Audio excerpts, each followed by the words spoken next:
into the weeds a little bit. We're going to kind of bring it back up here for our last segment and talk about a couple of things. First of all, I want to talk about margin versus markup. Oh boy! All right. Now this is a discussion we have a lot with our clients, and it's amazing how often people, again, with the best of intentions, will misprice things. Okay. So coming back to some of our earlier discussions, we talked about making sure you understand what your true costs are. So we're going to give the assumption that you've gotten to that point now. Okay. So you understand where your true cost is going to be. So most people think about it this way. So let me give you very simple math, Jack. Right? If all of a sudden you're pricing your product at $10. Okay. And you know that your total cost for that product or service are $6. Okay. So I have a profit of $4. Okay. All right. Very easy math. That's 40% margin, right? That's my desired margin. If my desired margin is 40%, I've nailed it. Gotcha. All right. Okay. I've earned $4 of profit on $10 in sales. 40%, right? Now, what often happens is we talk to people about this stuff. They'll get through and they'll say, "Hey, I understand my cost. My cost is at $6, right?" So what they will do often is they will mark that up by 40%. I'll just multiply it rather than Right. divide. So what they'll do is they'll say, okay, let me take that 6 and I'll multiply it by 1.4. Get my 40% margin, right? 40%. That's right. So let's do a little math, folks. If you've got a calculator handy, and if you have your smartphones, there's usually a calculator there. If I take 6, multiply by 1.4, I get 8.4. That'd be my price. That's not what. Yeah. Right? Okay. So if I have 8.4, and if I take out the 6 that's my cost, I have 2.4 in profit, right? So 2.4 divided by 8.4 is not 40% that I was hoping to get. Actually, it's 29%. That's right. People make a huge mistake by multiplying. It's amazing. I understand perfectly. So we have, again, there a lot of clients we've had this discussion. So wait, with. what should they have done? So what they should be doing, again, is to get the margin. You want to divide by. Divide what? So if my cost is 6, so instead of multiplying by 1.4, I want to divide by 1 minus that 0.4, my desired margin, or divide by the 0.6. All right? You know what this sounds like? What? No, keep going. I'll tell you in a minute. Go on. Okay. So if I divide by the 0.6, that gets me to my 10 that I was looking for. It gives my 40% margin. I get my $4 profit on $10 selling price. But again, it's a common error. I guarantee you, half the people listening here, go back and look how you're setting your price. Where you think that you have the margin a certain way, I guarantee you're doing markups, and you're kidding yourself thinking, hey, I got that 40% margin, when really you're doing a 40% markup. I would agree. And your margins are a lot lower than that. I would agree, Adam. Just by doing it properly, so instead of multiplying by 1 plus the margin you're desiring, you got to divide by 1 minus the margin you're desiring. Okay. And markup versus margin is a very, very key thing. That's one of the things I want people to take away from here is look at how you're setting your price that way. Are you doing it based on the margin you're desiring, or are you doing it based on a markup? How many advisors to small business owners get that kind of advice? 10%? Most of the advisors don't know it themselves.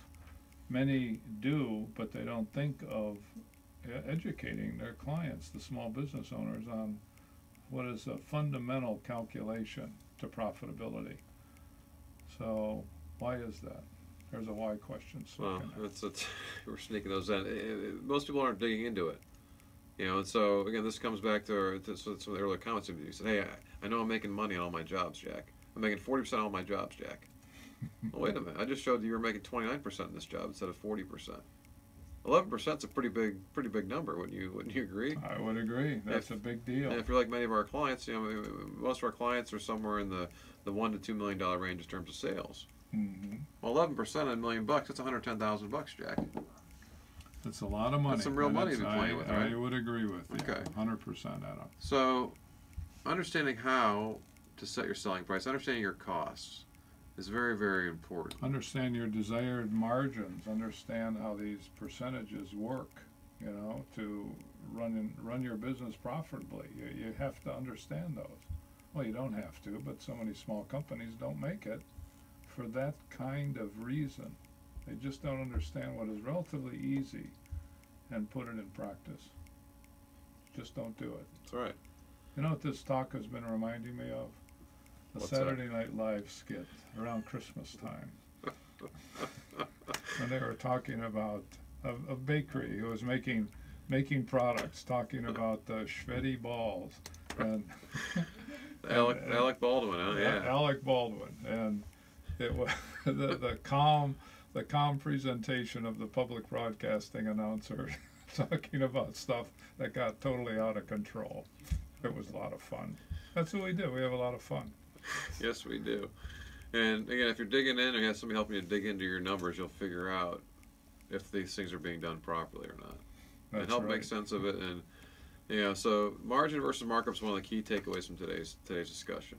Well, this all started with, we're how do you successfully turn away business? You're at a point where your volume of business is growing so fast, it's almost becoming overwhelming. So how do you turn this away? So how do we put this in a nutshell? Whatever a nutshell is. That's okay. That's the other second key takeaway from today, which is raise your prices. Just raise your prices. Wait, now that sounds like Bill Clinton. I know. I'll come back to it. That's right. But we'll start there. Okay.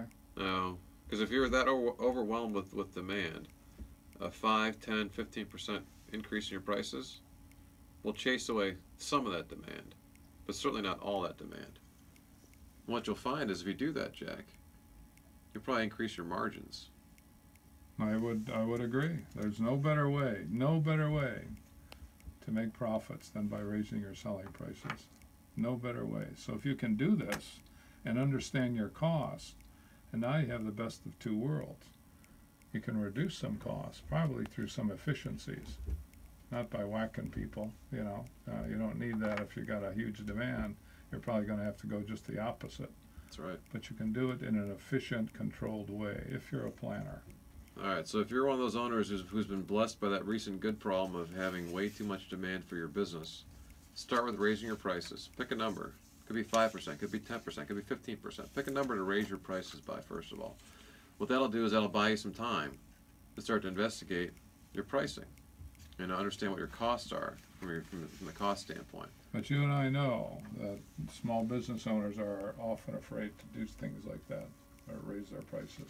They are. They're going to chase customers away forever, and they're going to fall off the cliff in 3 months on all these horror stories. It doesn't work like that. I know. It's the same issue that retail folks have with not being open 24/7.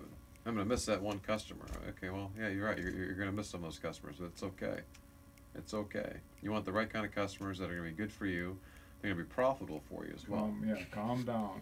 It's okay. Right. You can miss this one. They'll come back tomorrow if need be. That's right. Unless your prices are too high. Then you don't want them back. Right. You do in some form or another. So yeah, if you're blessed with that problem of having too much demand, look at raising your prices to help chase away some of that business, to give you some chance to really investigate your costs and truly set your selling price properly, based on your true cost, a true setting your margins properly versus marking things up, and be able to add some calm and clarity to your business. You don't need to be a cost accountant to do this. You might need a little bit of help from an accountant or somebody who understands the numbers, whether it be your CPA. If you have a coach who's pretty good at that stuff too, that'd be a good idea. But understanding it and truly studying it that way is a very, very important thing to do. So